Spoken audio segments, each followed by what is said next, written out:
take this last 15 minutes, guys, and what we're going to do is we continue the series into a single leg.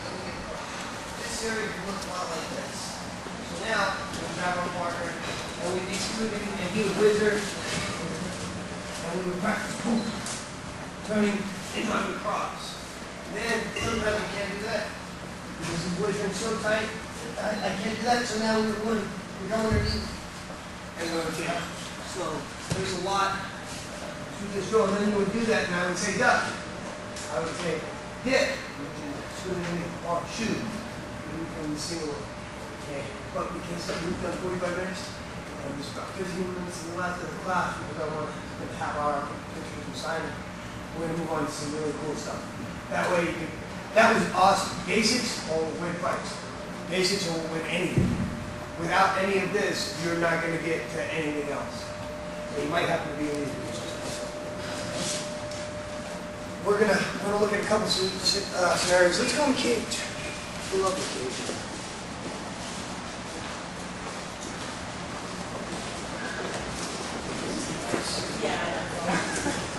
Okay, so first, what is a single leg? Who knows what a single leg is? With tap on one leg, yeah. Where's your head position on the single leg? Yes. Okay, so we're here. He's got my leg, and he's holding on tight, you know, or we're against the cage. First submission we're going to do is called no armed arcs. I'm going to use the same side arm that's here to shoot it in between. And I want to get it around my opponent's neck.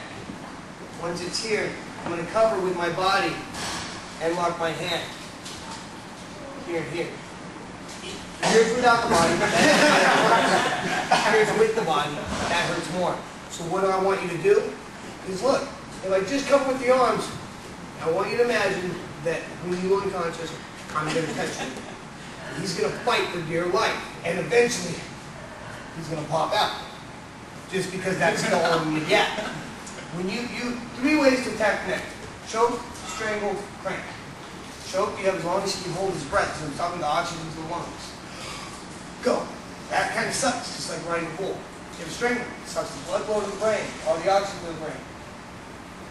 2 to 5 seconds, depending on how we react with applied pressure. Okay, and all chokes are not, all chokes are applied pressure, means constant never relieves pressure, because when we relieve, that allows the blood to go back into the brain and the dude doesn't got all that pushing the room to defend himself. Okay? And then there's a crank, where we turn the head until it won't turn anymore, and we remind him that he's moving. So we're here, he's got our leg, single. We pummel this arm in, underneath the chin preferably, with the strangle. See how like my shoulder is in there? I lock, not just here, but I cover with my body and pull in. Okay, do you know that, buddy? Because I don't want to put you out. Okay, so we cover with my body, dropping my chest down and pulling in. No more north. Grab the partner, get against the cage, let him grab your leg with the hand on the inside. Pummel your arm in, underneath the chin, lock in the crotch of your elbow, and stop, good, stop. Exactly where you are. So one leg, head on the inside. Shoot that arm in. This side, and then you pull tap. Hey guys, who does not know how to tap? Guys, pay attention.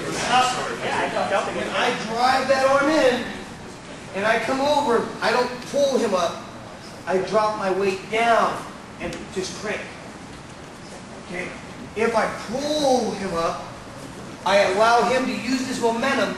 It's kind of like in a sinking ship. If you're going down with the ship, you jump and you go down with the water, use the momentum to bring you back up. Okay? Because otherwise it will suck you down. If I pull him up, he's going to get out. We talked about that window of opportunity. So, but if I do this, go ahead and pull your head up. I'm not choking. I'm not even choking. Go ahead. I'm just blocking with my body, and then the choke's going to happen.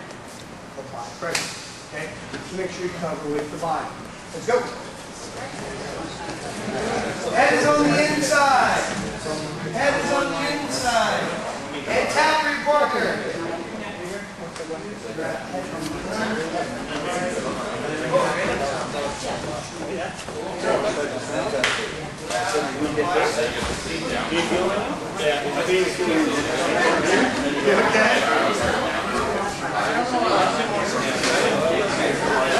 now everyone's getting it.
But if I don't get underneath his chin, it's now a break. Because I'm going to twist until I get underneath his chin, and then I'll come back down. The next one I show you guys,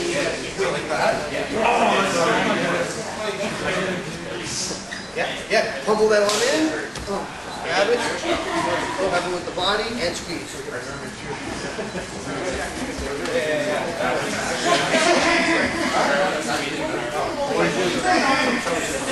Okay, Todd, this was a no-arm darts or a dry scale.